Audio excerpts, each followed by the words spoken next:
Friends, ನಿಮ್ಮ ಗಾರ್ಡನ್ನಲ್ಲಿರುವ ಗಿಡಗಳು ಚೆನ್ನಾಗಿ ಬೆಳೆಯೋದಕ್ಕೆ ಜೊತೆಗೆ ಕೀಟಗಳ ಕಾಟದಿಂದ ಮುಕ್ತಿಯಾಗೋದ್ರ ಬಗ್ಗೆ ನಾನು ಅನೇಕ ವಿಡಿಯೋಗಳನ್ನು ಮಾಡಿದ್ದೀನಿ. ಇವತ್ತಿನ ವಿಡಿಯೋದಲ್ಲಿ ನಿಮ್ಮ ಗಿಡಗಳ ಬೆಳವಣಿಗೆ ಹಾಗೂ ಇನ್ನೂ ಅನೇಕ ಉಪಯೋಗಗಳನ್ನು ಕೊಡುವಂತಹ ಆರ್ಗ್ಯಾನಿಕ್ ಪ್ರಾಡಕ್ಟ್ ಬಗ್ಗೆ ಹೇಳ್ತೀನಿ. ಈ ವಿಡಿಯೋವನ್ನು ಕೊನೆವರೆಗೂ ನೋಡಿ.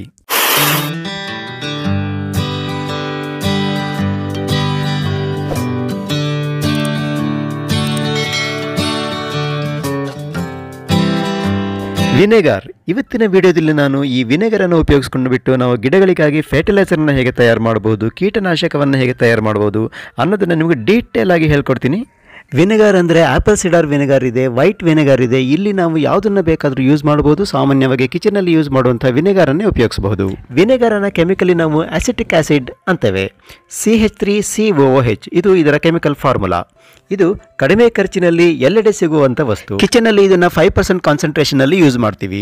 ಹಾಗಾದರೆ ನಾವು ಇದನ್ನು ಗಿಡಗಳಿಗೆ ಫರ್ಟಿಲೈಸರ್ ಆಗಿ ಯೂಸ್ ಮಾಡ್ಬೋದಾ? ಉತ್ತರ ಎಸ್ ಮತ್ತು ನೋ. ಯಾಕಂತ ಅಂದರೆ ಇದನ್ನು ಡೈರೆಕ್ಟಾಗಿ ಯೂಸ್ ಮಾಡಲಿಕ್ಕೆ ಬರೋದಿಲ್ಲ. ಯಾಕಂದರೆ ಇದು ಕೆಮಿಕಲಿ ಕಾರ್ಬನ್, ಹೈಡ್ರೋಜನ್ ಮತ್ತು ಆಕ್ಸಿಜನ್ನಿಂದ ಮಾಡಲ್ಪಟ್ಟಿದೆ. ಗಿಡಗಳು ಈ ಎಲಿಮೆಂಟ್ಸನ್ನು ವಾತಾವರಣದಿಂದಲೇ ಈಸಿಯಾಗಿ ಪಡಿತವೆ.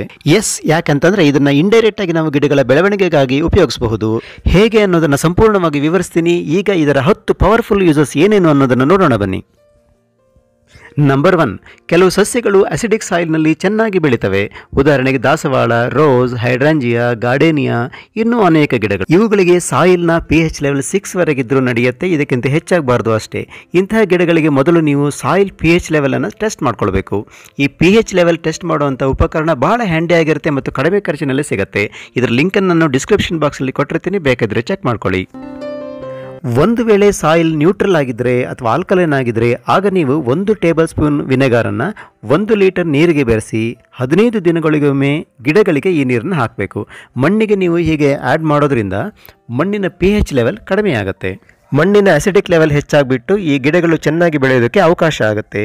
ಒಂದು ನೆನಪಿಟ್ಕೊಳ್ಳಿ, ಇದನ್ನು ಆಸಿಡ್ ಲವಿಂಗ್ ಗಿಡಗಳಿಗೆ ಮಾತ್ರ ಹಾಕಬೇಕು. ನಂಬರ್ 2, ಇದನ್ನು ಪೆಸ್ಟಿಸೈಡ್ ಅಥವಾ ಇನ್ಸೆಕ್ಟಿಸೈಡ್ ಆಗಿ ಕೂಡ ಉಪಯೋಗಿಸ್ಬೋದು. ಇದಕ್ಕೆ ನೀವು ಏನು ಮಾಡಬೇಕು ಅಂತಂದರೆ 1 ಲೀಟರ್ ನೀರನ್ನು ತಗೊಳ್ಬೇಕು. ಇದಕ್ಕೆ 1 ಕಪ್ ವೈಟ್ ವಿನೆಗರನ್ನು ಆ್ಯಡ್ ಮಾಡಬೇಕು. ನೋಡಿ, ನಾನು ಇಲ್ಲಿ ವೈಟ್ ವಿನೆಗರನ್ನ ಆ್ಯಡ್ ಮಾಡ್ತಾ ಇದ್ದೀನಿ. ಇದಕ್ಕೆ 10 ಡ್ರಾಪ್ಸ್ನಷ್ಟು ಸೋಪ್ ವಾಟರ್ ಅಥವಾ ಹ್ಯಾಂಡ್ ವ್ಯಾಶನ್ನು ಆ್ಯಡ್ ಮಾಡಿ.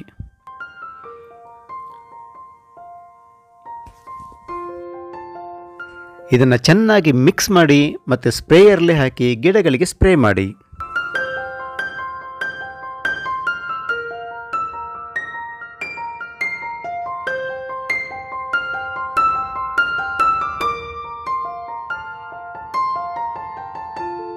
ಇದನ್ನು ಚೆನ್ನಾಗಿ ಮಿಕ್ಸ್ ಮಾಡೋದು ತುಂಬಾ ಮುಖ್ಯ. ನಿಮ್ಮ ಗಿಡಗಳಿಗೆ ಬರುವಂತಹ ವೈಟ್ ಫ್ಲೈಸ್ ಇರ್ಬೋದು ಅಥವಾ ಮೀಲಿ ಬಗ್ಸ್ ಇರ್ಬೋದು, ಇವುಗಳಿಗೆ ಅತ್ಯುತ್ತಮವಾದ ಪರಿಣಾಮಕಾರಿಯಾದಂತಹ ಪೆಸ್ಟಿಸೈಡ್ ಇದು ಅಂತ ಅನ್ಬಹುದು. ನೋಡಿ, ನಿಮಗೀಗ ತೋರಿಸ್ತಾ ಇದ್ದೀನಿ ನಾನು ಎಲೆಯ ಹಿಂದೆ ಎಷ್ಟೊಂದು ವೈಟ್ ಫ್ಲೈಸ್ ಇದೆ ಅಂಥೇಳಿ. ಸ್ಪ್ರೇ ಮಾಡ್ತಿದ್ದಾಗಲೇ ಇವು ಹಾರೋದಕ್ಕೆ ಪ್ರಾರಂಭ ಮಾಡ್ತವೆ. ಇದನ್ನು ಗಿಡಗಳಿಗೆ ಸಂಪೂರ್ಣವಾಗಿ ಇದನ್ನು ನೀವು ಸ್ಪ್ರೇ ಮಾಡಬೇಕು. ವೈಟ್ ಫ್ಲೈಸ್ ಮತ್ತು ಮೀಲಿ ಬಗ್ಸ್ ಎಲ್ಲೆಲ್ಲಿದೆ ಹುಡುಕಿ ಅದ್ರ ಮೇಲೆ ಇದನ್ನು ಸ್ಪ್ರೇ ಮಾಡಬೇಕಾಗತ್ತೆ. ತಕ್ಷಣ ಇದರಿಂದ ಉಪಯೋಗ ನಿಮಗೆ ಕಂಡುಬರುತ್ತೆ. Number 3, treatment of powdery mildew fungus. ಇದಕ್ಕೆ ನೀವೇನು ಮಾಡಬೇಕು ಅಂತಂದರೆ 1 ಕಪ್ ವಿನೆಗರನ್ನು 1 ಲೀಟರ್ ನೀರಿನ ಜೊತೆ ಮಿಕ್ಸ್ ಮಾಡಬೇಕು ಮತ್ತು ಇದನ್ನು ಗಿಡಗಳಿಗೆ ಸ್ಪ್ರೇ ಮಾಡಬೇಕು. ನೋಡಿ, ನಾನಿಲ್ಲಿ ನಿಮಗೆ ಈ ಪೌಡ್ರಿ ಮಿಲ್ಡ್ಯೂ ಹೇಗಿರುತ್ತೆ ಅನ್ನೋದನ್ನು ತೋರಿಸ್ತಾ ಇದ್ದೀನಿ. ಈ ಒಂದು ಸಣ್ಣ ಸಸಿಯಲ್ಲಿ ಇದು ಎಷ್ಟು ಹಬ್ಕೊಂಡ್ಬಿಟ್ಟಿದೆ ಅಂತಂದರೆ ಈ ಗಿಡ ಸಂಪೂರ್ಣವಾಗಿ ಈಗ ಸತ್ತೋಗಿದೆ. ನೋಡಿ, ನನ್ನ ಕೈಯೂ ಕೂಡ ಇದು ಅಂಟ್ಕೊಳ್ತಾ ಇದೆ. ಈ ವಿನೆಗರನ್ನು ಸ್ಪ್ರೇ ಮಾಡೋದ್ರಿಂದ ನೀವು ಇದನ್ನು ತಕ್ಷಣ ಕಂಟ್ರೋಲಿಗೆ ತರಬಹುದು. ನಿಮ್ಮ ಗಾರ್ಡನ್ನಲ್ಲಿ ಇಲಿಗಳು, ಅಳಿಲುಗಳು, ಬೆಕ್ಕುಗಳು ಇಂತಹ ಪ್ರಾಣಿಗಳನ್ನು ಓಡಿಸೋದಕ್ಕೆ ನೀವು ಇದನ್ನು ಯೂಸ್ ಮಾಡಬಹುದು. ವಿನೆಗರ್ನ ಘಾಟು ವಾಸನೆಗೆ ಇಂಥ ಪ್ರಾಣಿಗಳು ಹತ್ತಿರ ಬರೋದಿಲ್ಲ. ಒಂದು ಬಟ್ಟೆಗೆ ಈ ವಿನೆಗರ್ನ ಸ್ಪ್ರೇ ಮಾಡಿ ಇದನ್ನು ಪ್ರಾಣಿಗಳು ಓಡಾಡುವಂತಹ ಜಾಗದಲ್ಲಿಡಿ. ಇದರ ಘಾಟು ವಾಸನೆಗೆ ಇವು ಹತ್ತಿರ ಬರೋದಿಲ್ಲ. ಒಂದೇ ಒಂದು ಪ್ರಾಬ್ಲಮ್ ಅಂದರೆ ಈ ವಾಸನೆ ಒಂದು ದಿನಕ್ಕೆ ಹೋಗಿಬಿಡುತ್ತೆ. ನೀವು ಪ್ರತಿದಿನ ಇದನ್ನು ಮಾಡಬೇಕಾಗತ್ತೆ. ನೀವು ಒಂದು ಕೆಲಸ ಮಾಡಬಹುದು. ಫುಡ್ ಗ್ರೇಡ್ ಡೈಅಟಮಸ್ ಅರ್ತ್ ಪೌಡರ್ ಅಂದರೆ DE ಪೌಡರ್, ಇದಕ್ಕೆ ಪೆಪ್ಪರ್ಮಿಂಟ್ ಹಾಗೂ ವಿನೆಗರನ್ನು ಮಿಕ್ಸ್ ಮಾಡಿ ಸಣ್ಣ ಕಂಟೈನರಲ್ಲಿ ಇಡಿ. ಈ DE ಪೌಡರ್ ವಿನೆಗಾರ್ ಸ್ಮೆಲ್ಲನ್ನು ಬಹಳ ಹೊತ್ತಿನವರೆಗೆ ಹಿಡಿದಿಟ್ಕೊಳ್ಳುತ್ತೆ. ನಂಬರ್ 5, ಸ್ಲಗ್ಸ್ ಮತ್ತು ಸ್ನೇಲ್ಗಳನ್ನು ಕಂಟ್ರೋಲ್ ಮಾಡೋದಕ್ಕೆ ಇದನ್ನು ಉಪಯೋಗಿಸಬಹುದು. ಈ ವಿನೆಗರನ್ನು ಡೈರೆಕ್ಟಾಗಿ ಸ್ನೇಲ್ಸ್ ಅಥವಾ ಸ್ಲಗ್ಸ್ ಮೇಲೆ ನೀವು ಸಿಂಪಡಿಸಿದರೆ ಸಾಕು, ಇವು ಕೆಲವೇ ಸಮಯದಲ್ಲಿ ಇವು ನಾಶ ಆಗ್ತವೆ. ಈ ಸ್ನೇಹಿಲ್ಗಳ ಕಾಟ ಎಷ್ಟಿರುತ್ತೆ ಅಂದರೆ ಇಡೀ ಗಿಡನೇ ಇದರಿಂದ ನಾಶ ಆಗುತ್ತೆ. ಇದಕ್ಕಾಗಿ ನೀವು ವಿನೆಗರನ್ನು ಉಪಯೋಗಿಸಬಹುದು. ನಂಬರ್ 6, ಇರುವೆಗಳನ್ನ ಕಂಟ್ರೋಲ್ ಮಾಡೋದಕ್ಕೆ ವಿನೆಗರನ್ನು ಉಪಯೋಗಿಸಬಹುದು. ಇರುವೆ ಗೂಡಿನ ಮೇಲೆ ಡೈರೆಕ್ಟಾಗಿ ಅಥವಾ ಪಾಟ್ನ ಸುತ್ತ ಈ ವಿನೆಗರನ್ನು ಹಾಕೋದ್ರಿಂದ ಇರುವೆಗಳು ಬರೋದಿಲ್ಲ. ನಂಬರ್ 7, ಇದನ್ನು ಕಳೆನಾಶಕವಾಗಿ ಉಪಯೋಗಿಸಬಹುದು. ಈ ವಿನೆಗರ್ನ ಡೈರೆಕ್ಟಾಗಿ ಕಳೆಗಳ ಮೇಲೆ ಸ್ಪ್ರೇ ಮಾಡಿ ಇದರಿಂದ ಕಳೆಗಳೆಲ್ಲ ಸತ್ತು ಹೋಗ್ತವೆ. ಆದರೆ ಒಂದು ಕೇರನ್ನು ತಗೊಳ್ಳಿ, ನಿಮ್ಮ ಗಿಡಗಳಿಗೆ ಈ ವಿನೆಗರ್ ತಾಗದಂತೆ ಎಚ್ಚರ ವಹಿಸಿ. ನಂಬರ್ 8, ನಿಮ್ಮ ಗಾರ್ಡನ್ನಲ್ಲಿ ಅಥವಾ ಮನೆಯಲ್ಲಿ ನೊಣಗಳು ಅಥವಾ ನುಸಿಗಳ ಕಾಟ ಹೆಚ್ಚಾಗಿದ್ದರೆ ಹೀಗೆ ಮಾಡಿ. 1 ಕಪ್ ನೀರಿಗೆ ಅರ್ಧ ಕಪ್ಪಷ್ಟು ವಿನೆಗರನ್ನು ಆ್ಯಡ್ ಮಾಡಿ ಹಾಗೂ 1/4 ಚಮಚ ಶುಗರನ್ನು ಆ್ಯಡ್ ಮಾಡಿ. ಜೊತೆಗೆ 1 ಟೇಬಲ್ ಸ್ಪೂನ್ ಹನಿ ಅಥವಾ ಜೇನುತುಪ್ಪವನ್ನು ಆ್ಯಡ್ ಮಾಡಿ.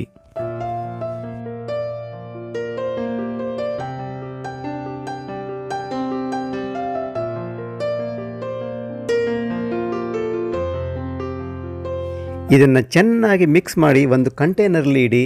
ನೋಡಿ ನೊಣಗಳು ಮತ್ತು ನುಸಿಗಳು ಇದರಲ್ಲಿ ಬಂದು ಹೇಗೆ ಬೀಳ್ತವೆ ಅಂಥೇಳಿ. ಇದಕ್ಕೆ ನೀವು ಒಂದು ಟ್ರಿಕ್ಕನ್ನು ಮಾಡ್ಬೋದು. ಯಾವುದಾದ್ರೂ ಒಂದು ಖಾಲಿ ಬಾಟಲನ್ನು ತಗೊಳ್ಳಿ, ಇದಕ್ಕೆ ಪೇಪರನ್ನು ಈ ರೀತಿ ಫೋಲ್ಡ್ ಮಾಡಿಬಿಟ್ಟು ಇದನ್ನು ಮೇಲ್ಭಾಗದಲ್ಲಿ ಇಡಿ. ಈ ರೀತಿ ಒಂದು ಸಣ್ಣ ಹೋಲನ್ನು ಇಲ್ಲಿ ಬಿಟ್ಟಿರಬೇಕು ನೀವು.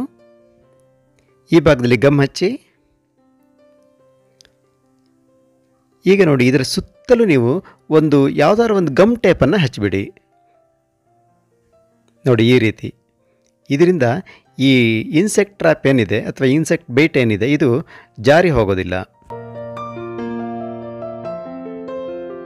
ಇದರ ವಾಸನೆಯಿಂದ ಆಕರ್ಷಿತವಾಗುವಂಥ ನುಸಿಗಳು ಇದರ ಒಳಗಡೆ, ಈ ಬಾಟಲ್ ಒಳಗಡೆ ಹೋಗಿ ಸೇರಿಕೊಳ್ತವೆ. ಈ ರೀತಿಯ ಒಂದು ದೊಡ್ಡ ಬಾಟಲನ್ನು ಕೂಡ ನೀವು ಇದಕ್ಕೆ ಉಪಯೋಗಿಸ್ಬೋದು. ಇಲ್ಲ ಅಂದರೆ ಒಂದು ಕಂಟೈನರ್ಲಿ ಇದನ್ನು ಓಪನ್ ಆಗಿ ಹಾಗೆ ನೇತಾಕಿ ಇದಕ್ಕೆ ಎಲ್ಲ ನುಸಿ ಅಥವಾ ನೊಣಗಳು ಬಂದು ಸೇರಿಕೊಳ್ತವೆ. ನಂಬರ್ 9, ನಿಮ್ಮ ಗಾರ್ಡನ್ ಟೂಲ್ಸನ್ನು ಅಥವಾ ಪಾಟ್ಸನ್ನು ನೀವು ಕ್ಲೀನ್ ಮಾಡಲಿಕ್ಕೆ ಈ ವಿನೆಗರನ್ನು ಉಪಯೋಗಿಸ್ಬೋದು. ನೋಡಿ, ಇಲ್ಲಿ ನಾನು ನಿಮಗೆ ತೋರಿಸ್ತಾ ಇರುವಂಥ ಈ ಗಾರ್ಡನ್ ಟೂಲ್ಸನ್ನೆಲ್ಲ ಎಷ್ಟು ಕೊಳೆಯಾಗಿದೆಯಲ್ಲ, ಇವನ್ನೆಲ್ಲ ಕ್ಲೀನ್ ಮಾಡಲಿಕ್ಕೆ ನೀವು ಈ ವಿನೆಗರನ್ನು ಉಪಯೋಗಿಸ್ಬೋದು. ವಿನೆಗರ್ ಮತ್ತು ನೀರನ್ನು 1:2 ಅಥವಾ 1:3 ರೇಷಿಯೋದಲ್ಲಿ ಮಿಕ್ಸ್ ಮಾಡಿಬಿಟ್ಟು ಈ ಟೂಲ್ಸನ್ನು ವಾಶ್ ಮಾಡೋದ್ರಿಂದ ಇವು ಕ್ಲೀನ್ ಆಗ್ತವೆ. ನಂಬರ್ 10, ಗಿಡಗಳು ಕ್ಯಾಲ್ಶಿಯಂ ಡೆಫಿಷಿಯನ್ಸಿಯಿಂದ ಬೆಳಲ್ತಾ ಇದ್ದರೆ ಇದನ್ನು ನೀವು ಯೂಸ್ ಮಾಡಬಹುದು. ಬ್ಲಾಸಮ್ ಅಂಡ್ ರಾಡ್ ಡಿಸೀಸ್ ಅಂತ ಇದು ಟೊಮೆಟೊ ಮತ್ತು ಪೆಪ್ಪರ್ ಪ್ಲಾಂಟ್ಸ್ಗೆ ಏನು ಬರುತ್ತೆ, ಇಂತಹ ಸಂದರ್ಭಗಳಲ್ಲಿ ಎಗ್ ಶೆಲ್ಸ್ ಇರ್ಬೋದು, ಡೋಲೋಮೈಟ್ ಇರ್ಬೋದು, ಜಿಪ್ಸಮ್ ಇರ್ಬೋದು ಅಥವಾ ಕ್ಯಾಲ್ಶಿಯಂ ಟ್ಯಾಬ್ಲೆಟ್ಸನ್ನು ಉಪಯೋಗಿಸಿದ್ರೂ ಕೂಡ ಯಾವುದೇ ಉಪಯೋಗಕ್ಕೆ ಬರೋದಿಲ್ಲ. ಇಂತಹ ಸಂದರ್ಭದಲ್ಲಿ ಈ ಫ್ರೀ ಸಾಲ್ಯುಬಲ್ ಕ್ಯಾಲ್ಶಿಯಮನ್ನು ನೀವು ಆ್ಯಡ್ ಮಾಡಬೇಕಾಗತ್ತೆ. ಇದರಿಂದ ಗಿಡಗಳ ಬೇರುಗಳು ಈಸಿಯಾಗಿ ಕ್ಯಾಲ್ಶಿಯಮನ್ನು ಅಬ್ಸರ್ವ್ ಮಾಡ್ಕೊಳ್ತವೆ. ಇದಕ್ಕಾಗಿ ನೀವು ಏನು ಮಾಡಬೇಕು ಅಂದರೆ ಲೈಮ್ ಪೌಡರ್ನ ತೊಗೊಳ್ಬೇಕು. ಇದಕ್ಕೆ ಪೌಡರ್ಡ್ ಎಗ್ ಶೆಲ್ಸನ್ನು ಆ್ಯಡ್ ಮಾಡಬೇಕು. ಜೊತೆಗೆ ವಿನೆಗರನ್ನು ಆ್ಯಡ್ ಮಾಡಬೇಕು. ಚೆನ್ನಾಗಿ ಶೇಕ್ ಮಾಡಿ ಇದನ್ನು ಗಿಡಗಳಿಗೆ ಹಾಕಬೇಕು. ತಿಂಗಳಿಗೆ ಒಮ್ಮೆ ಇದನ್ನು ನೀವು ರಿಪೀಟ್ ಮಾಡಬೇಕಾಗತ್ತೆ. ಹೀಗೆ ಮಾಡೋದ್ರಿಂದ ಗಿಡಗಳಿಗೆ ಕ್ಯಾಲ್ಶಿಯಂ ಚೆನ್ನಾಗಿ ಸಿಕ್ಕು ಬೆಳೆಯೋದಕ್ಕೆ ಅನುಕೂಲ ಆಗುತ್ತೆ. ನೋಡಿದ್ರಲ್ಲ ಈ ವಿನೆಗರ್ನ ಉಪಯೋಗಗಳು ಎಷ್ಟಿವೆ ಅಂಥೇಳಿ. ಈ ವಿಡಿಯೋ ನಿಮಗೆ ಹೇಗೆ ಅನ್ನಿಸ್ತು? ಇಷ್ಟ ಆದಲ್ಲಿ ಒಂದು ಲೈಕ್ ಕೊಡಿ, ಕಾಮೆಂಟ್ ಮಾಡಿ ಹಾಗೂ ಈ ವಿಡಿಯೋವನ್ನು ಶೇರ್ ಮಾಡಿ. ಜೊತೆಗೆ ಜ್ಞಾನ ವಿಜ್ಞಾನ ಚಾನಲ್ಗೆ ಸಬ್ಸ್ಕ್ರೈಬ್ ಆಗಿ. ಹೊಸದೊಂದು ವಿಡಿಯೋದೊಂದಿಗೆ ಮತ್ತೆ ಸಿಗ್ತೀನಿ. ಅಲ್ಲಿವರೆಗೂ ಬಾಯ್ ಬಾಯ್.